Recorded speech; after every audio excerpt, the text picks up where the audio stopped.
তো প্রত্যেক বছরই আমাদের বাড়িতে কালী পুজো হয় প্রতিমা ঠাকুর। তো এবছর কোনো কারণবশত আমাদের বাড়িতে প্রতিমা ঠাকুর হয়নি। তো এমনি একটা ছোট্ট পট রেখে ঘট পুজো হচ্ছিল। সব কিছু সেমই ছিল, জাস্ট প্রতিমার বদলে একটা আগের বছর ঠাকুরের একটা পট ছিল। তো আর আমাদের পুজোও শুরু হয়ে গেছিলো। ঘট ডুবি নিয়ে আসার পর কত সুন্দর সাজিয়ে দিয়েছিল। এখানে বাবা আর মা সংকল্পে বসেছিল।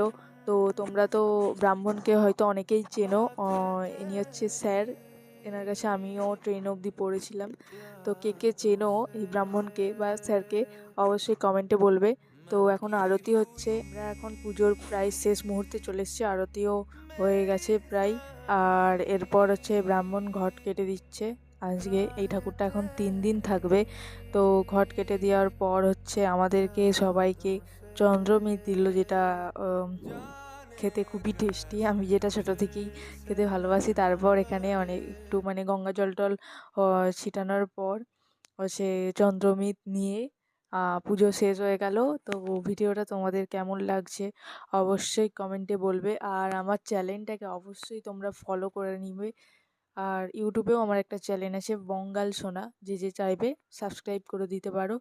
ভিডিওগুলো ভালো লাগলে কমেন্ট